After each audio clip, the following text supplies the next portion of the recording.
అందరికీ నమస్కారం. ఈరోజు మనము పాలకూర ఉల్లికారం తయారీ విధానం చూద్దాం. దీనికోసం నేను ఒక పెద్ద కట్ట పాలకూరను తీసుకున్నాను. దీన్ని శుభ్రంగా వాష్ చేసుకొని ఇలా చిల్లుల గిన్నెలో వేసుకొని ఉంచుకున్నాను. పాలకూర పెద్దదైతే ఒక కట్ట తీసుకోవాలి, చిన్నదైతే 3 కట్టలు తీసుకోవాలి. అలాగే ఉల్లిగడ్డ మీడియం సైజువి 3 తీసుకొని ఉంచుకోవాలి. వెల్లుల్లి పొట్టు తీసి పాయలుగా తీసుకొని ఉంచుకోవాలి. ముందుగా పాలకూరని సన్నగా తరిగి పెట్టుకోవాలి.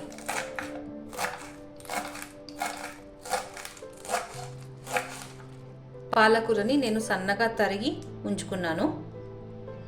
అలాగే ఉల్లిగడ్డను కూడా సన్న ముక్కలుగా తరిగి పెట్టుకున్నాను. ఇప్పుడు మనం ఒక మిక్సీ జార్ తీసుకొని ఇందులోకి వెల్లుల్లి, అలాగే ముక్కలుగా కట్ చేసుకున్న ఉల్లిగడ్డ వేసుకొని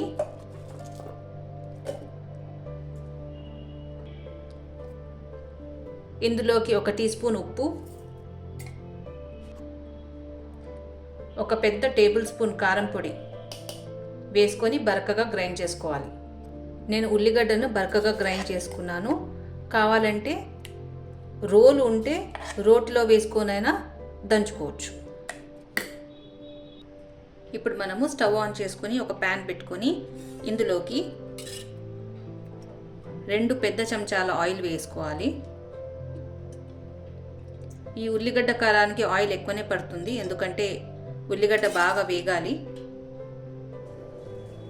ఆయిల్ బాగా కాగిన తర్వాత ఇందులోకి 1 టేబుల్ స్పూన్ మైన పోపు దినుసులు వేసుకోవాలి.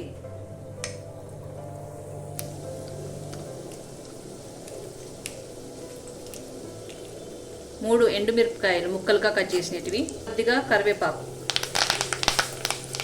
ఇప్పుడు నూరి పెట్టుకున్న ఉల్లిగడ్డ కారాన్ని ఇందులోకి వేసుకోవాలి.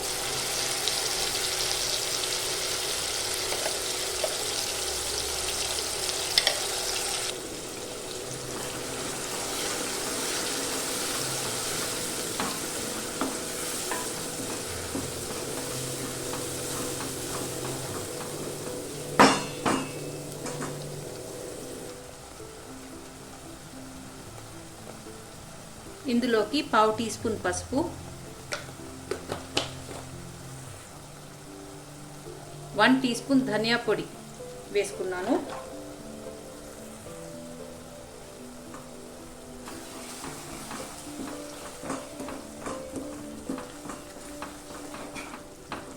ఇప్పుడు నూనె పైకి తేలేంత వరకు ఈ ఉల్లిగడ్డ కారాన్ని మనం మగ్గించుకోవాలి. మూత పెట్టేసి మధ్య మధ్యలో కలుపుకుంటూ ఉల్లిగడ్డ కారాన్ని మగ్గించుకోవాలి.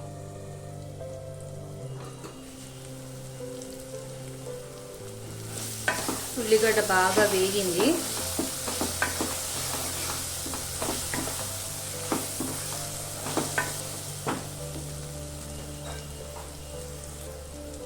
ఇప్పుడు మనం ఇందులోకి తరిగి ఉంచుకున్న పాలకూరని వేయాలి.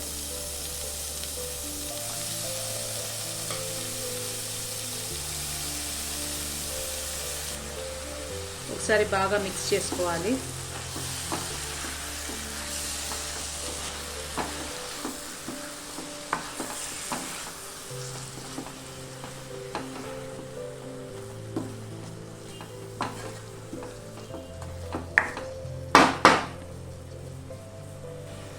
ఇప్పుడు మూత పెట్టేసి పాలకూర కూడా బాగా మగ్గాలి.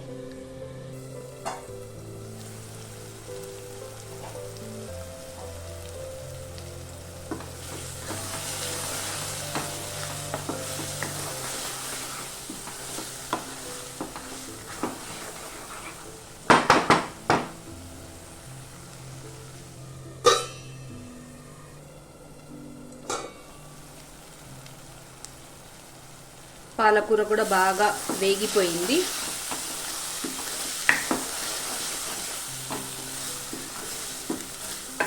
మనకు ఇలా నూనె తేలేంత వరకు బాగా ఈ పాలకూర ఉల్లికారాన్ని వేపుకోవాలి.